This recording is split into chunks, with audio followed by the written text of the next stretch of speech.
তুমি যদি application writing এ 8 এ 8 পেতে চাও তাহলে আজকের এই ফরম্যাটটি অবশ্যই শিখে রাখো।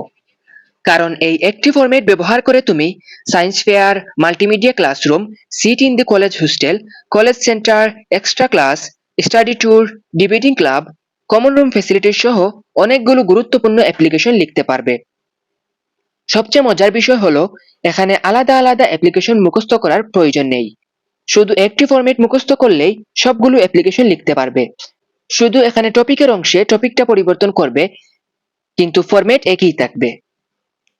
এখন দেখো কিভাবে তোমরা এই অ্যাপ্লিকেশনটা লিখবে। প্রথমে ডেট দিয়ে শুরু করবে, এরপর লিখবে দি প্রিন্সিপাল, এবিসি কলেজ। যদি কোনো নির্দিষ্ট কলেজ বা স্কুলের নাম দেওয়া থাকে তাহলে এবিসি কলেজের জায়গায় সেই নামটি লিখবে। তারপর সাবজেক্ট লিখবে, সাবজেক্টের পর পেয়ার ফর সিটিং আপ সেই টপিক লিখবে। সেখানে টপিকের জায়গায় চাওয়া হতে পারে যেমন debating club, multimedia classroom, common room facilities, study tour ইত্যাদি। যেটা চাবে তোমরা সেটা বসিয়ে দিবে। এরপর স্যার লিখে অ্যাপ্লিকেশনটি শুরু করবে। এখানে পুরো লেখার বেশিরভাগ অংশ একই থাকবে, শুধু কয়েকটি জায়গায় টপিক পরিবর্তন করতে হবে। খেয়াল করো, টপিক সাধারণত 4 থেকে 5 বার ব্যবহার হবে। প্রথমবার সাবজেক্টে, দ্বিতীয়বার there is no topic in our college এভাবে লিখবে। তৃতীয়বার ফ্যাসিলিটিস অফ এ টপিক এই অংশে লিখবে।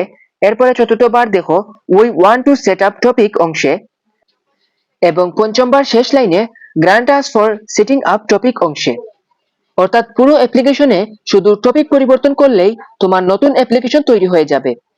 ধরো তোমার প্রশ্নে ডিবেটিং ক্লাব এসেছে, তাহলে টপিকের সব জায়গায় ডিবেটিং ক্লাব লিখবে। যদি কমন রুম ফ্যাসিলিটিস আসে তাহলে সব জায়গায় কমন রুম ফ্যাসিলিটিস লিখবে। এভাবে একটি ফরম্যাট দিয়ে সবগুলো অ্যাপ্লিকেশন লেখা সম্ভব।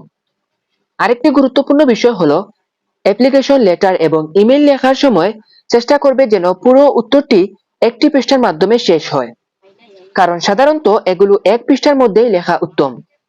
যদি 2 পৃষ্ঠায় লেখার প্রয়োজন হয় তাহলে বাম সাইডের পৃষ্ঠায় এবং ডান সাইডের পৃষ্ঠায় এভাবে লিখবে। এপিট লেখলে হবে না।